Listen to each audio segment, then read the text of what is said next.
A Shenzhen resident shared that in the Furong industrial area of the city, many shops are closed due to poor business this year. An entire street is lined with closed storefronts, and there are very few shoppers. Another netizen posted a video explaining that all shops opposite the Shajing Center passenger transport terminal in Shenzhen are closed, despite the heavy foot traffic at the terminal, which would typically indicate good business prospects. The shops, once bustling and lucrative, with annual rents of over 100,000 yuan and monthly rents of over 10,000 yuan, sold a variety of items including snacks, clothes, and mobile phones. Due to their proximity to the passenger station, they once enjoyed thriving business, but now remain closed even as the Chinese New Year approaches. The video suggests that competition is fierce in Shenzhen, especially for physical stores. This is the Dongguan Hojie Aigao Electronics Factory, which has been operational for 36 years and once employed thousands of workers. It has also closed. On December 6th, the Guangxi Guigang Dream Island department store announced its closure. It had been opened for over 20 years. The Chinese economy is facing ongoing challenges, with waves of closure affecting even major brands like Adidas. Recently, the highest-grade Adidas Flagship store in Shenzhen announced its closure, drawing widespread attention. This closure reflects the microcosm of the current economic situation in China, revealing the struggles of the Chinese retail industry and indicating a significant economic crisis. The Adidas store, located in the Futian District of Shenzhen, spanned 3 floors with a total area of over 3,200 square meters and was Adidas' first highest-level flagship store in South China. Officially, the store aimed to integrate retail with technological innovation, sports experience, and fashion trends to provide the best products and experiences for consumers. However, despite these efforts, the store lasted less than 2 years. Cheng Wenxiong, founder of Shanghai Liangqi Brand Management Company Limited, believes the main reason for Adidas' closure is the low return on investment. Initially optimistic, the company eventually faced escalating costs such as rent, decoration, goods, and staff without achieving desired performance. In this context, closing the store became a timely way to cut losses. Chinese media reported that since 2020, Adidas has been offering discounts starting at 50% off. In 2022, the discount deepened, with internal purchases occasionally reaching as low as 70% off. End-of-season sales saw short-sleeved shirts priced as low as 39, 49, and 59 yuan, and classic men's trousers for just over 100 yuan, with unprecedented discounting. Consumers have also noticed these trends. One consumer mentioned buying a pair of shoes originally priced at 1,099 yuan for 969 yuan, only to find them further reduced to 659 yuan the next day. Another netizen said that Adidas shoes often go on sale for 20 to 30% of the original price, with 1,700 yuan shoes available for just 679 yuan. This raises questions about whether such low prices can sustain the high cost of rents. Another netizen was not surprised by the closure of the Adidas store, pointing out that Shenzhen already has several large discount stores such as Dameisha, No. 8 Warehouse, Huangbeiling, and Shenzhen North Station, offering significant discounts and affordable prices. In such an environment, large flagship stores like this Adidas store struggle to attract customers due to insufficient market demand. Moreover, China's retail market has been undergoing significant changes in recent years, especially with the rise of online shopping, which has put considerable pressure on traditional retail. Online shopping platforms offer more convenient and personalized services for consumers, as well as a wider range of choices. Online platforms can reduce operating costs through scale effects and direct supply chain management, thereby offering more competitive prices. Various promotions and discounts also make online products more attractive. A live stream seller mentioned that inventory is a major issue for the clothing industry, where each day's stock absorbs profits. To avoid losses, outlets like Wanda, Mixi, and brands like Adidas, Inman, Elle, and Qiushui Yiren offer daily discounts through channels at very low prices. Traditional retailers, constrained by factors like rent and labor costs, indeed find it challenging to compete directly with online platforms on price. Meanwhile, the closure of Adidas is also a reflection of the current state of the Chinese economy. In recent months, there has been a string of bad news about the Chinese economy. Data released by the Chinese Communist Party on August 31st showed that the Chinese economy continued to struggle in August, with manufacturing activity contracting for the fifth consecutive month and the long-depressed real estate market worsening. Factories were hit by declining exports, and consumers tightened their spending. New data showed that sales of China's largest real estate developers fell by a third year-on-year. Global investment banks, including Barclays, currently estimate that China's economic growth rate will be less than 5% this year, below the CCP government's target. However, Xinhua News Agency said that China's GDP grew by 5.2% year-on-year in the first 3 quarters of this year. Yet, using nighttime light intensity data from satellite images, economist Luis Martinez from the University of Chicago estimated that China's GDP growth over the past 20 years has been severely inflated, with the actual GDP now likely 50 to 60% of the official announcement. It is important to note that a slowing economic growth rate has a significant impact on retail operations. When the economy is not doing well, people start to be cautious with their wallets. What they initially planned to buy in bulk might now have to be reconsidered. This leads to a more cautious consumer market for retailers. Everyone is looking to save money, and even those who usually don't pay much attention to prices are becoming cautious. Moreover, in times of economic stress, businesses have to cut costs. Imagine if you are a business owner and business is not good. You would also start saving expenses to keep your business running. This directly affects retailer supply and pricing. They might have to reduce inventory or lower purchasing costs. In an environment of slowing economic growth, market competition becomes even more intense.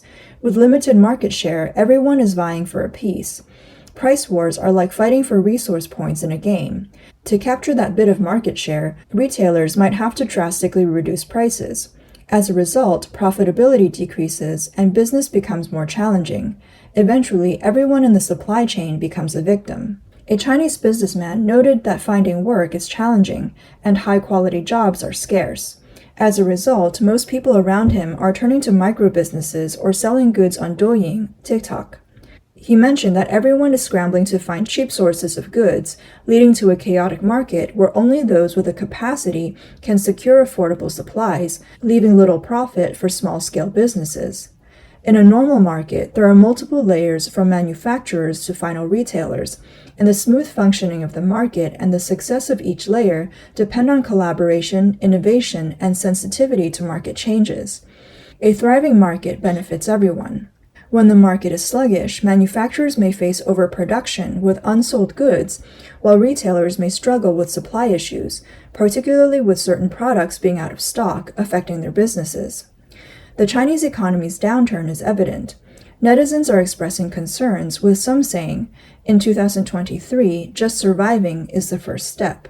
The closure of 460,000 businesses, the disappearance of 320,000 physical stores, and the continued rise in these numbers make the situation even more challenging than in the pandemic year of 2022. According to ride-sharing platform statistics, Didi's user base plummeted from 45 million to 10 million, Ctrip from 26 million to 6 million, and job hunting site Boss Jiping's user base doubled as former business owners are looking for work. With 780 million people in debt and various expert suggestions, the situation appears dire. The current panic may just be the beginning. Goldman Sachs' economic team estimates that China's economic growth rate will slow from 5.3% in 2023 to 4.8% in 2024, with the post-pandemic slowdown likely to continue. Goldman Sachs also predicts that by 2030, China's economic growth rate will remain around 3%. Goldman Sachs identifies several reasons for China's economic downturn, including the impact of falling house prices, population aging, low business and consumer confidence, and other external geopolitical changes. This downturn seems not a short-term issue. Zhou Tiancai, general manager of Taiwan's Far Eastern Bank, pointed out that China's housing market issue is severe and currently being tackled by the central government, essentially using debt to feed debt.